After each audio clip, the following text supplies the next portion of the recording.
Hey, what's going on, guys? Rob with 3STRONG here. Tonight, I want to talk about balance, not stand on one foot, hope I don't fall over, sobriety checkpoint kind of balance thing. Even though if you do get pulled over, you should nail that test every single time.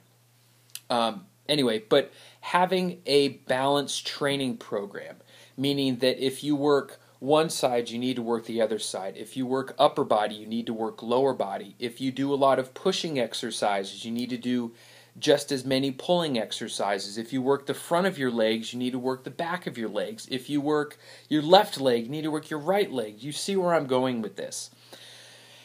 The reason why this is such an issue is because every little imbalance later on down the road is absolutely amplified the more you do it. So think about it like a car. You drive your car. You get a brand new car. Let's say you get a brand new car. You have brand new wheels on this car. Months down the road, maybe a year or two or whatever, look at the wear on those tires. Are each of the tires worn down evenly? No. Actually, the front tires, and sometimes the front left tire, is worn down more so than the back tires. And that's because just the nature of driving. We're always driving our car forward for the most part. Every single time we turn, the weight shifts towards the front and all that.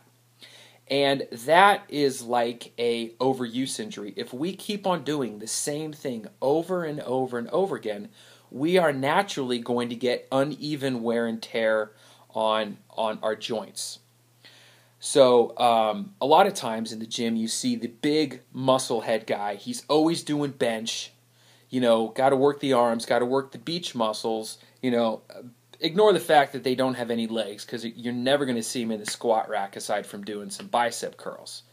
The point is that later on down the road, aside from having a really hard time helping you move your couch because they have no lower body strength, let me just turn to the side here, is a good thing is that if you see these guys like this, they got the big old muscles in the front, they got the pecs going, they got the shoulders, but then the second they turn around, they have horrible posture.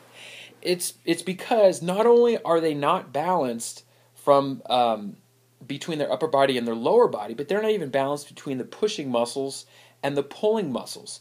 Every single time you do a pulling motion, you need to do just as many back exercises to be able to counterbalance that, so now the joints sit in the right place, and later on we don't get some sort of shoulder impingement issue, and then we blame it on overhead presses and bench press when it was your fault for not balancing out your program.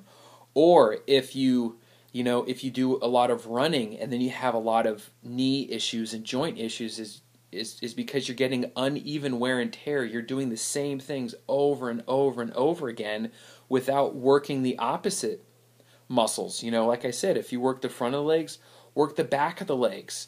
And this doesn't even, this isn't just for strength training.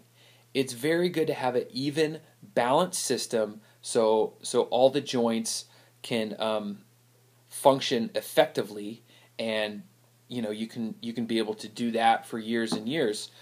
But it's flexibility. If we keep on working certain muscles and they get stronger and stronger, that means they also get tighter and tighter.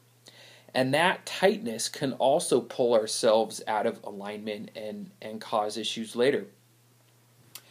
One of the common things I see, and I'm going to talk to the women in the crowd here, you always focus, or I should say you, but a lot of women I've noticed that they have focused on stretching their hamstrings more so than their quads.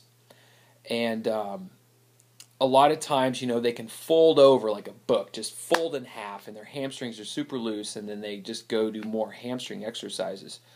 If that is you, I want you to try to stretch your quads. So you're going to pull your foot back towards your butt and get into that quad stretch and see how that feels. If that feels really tight, then that lets you know that that's something that you need to work on.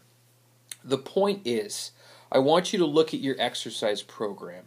If you're doing a bunch of cardio stuff, you're doing a bunch of running and all that, kinds of things on the endurance end of the spectrum. Try to do some of the stuff on the strength end of the spectrum. If you're working your upper body, try to work your lower body. If you're only working your lower body, try to work your upper body. See how balanced your program is. And you are only as strong as your weakest link. I'm sure you've heard that before, but you truly are only as strong as your weakest link, and you will absolutely find out your weakest link when something gives. Unfortunately, it's too late at that point, and you have to deal with injury now. But before that, really try to find a balance between every single thing that you do, and you're going to be able to work out better and far longer than you ever thought. And you're going to reduce the risk of injury. Okay, guys? See you tomorrow.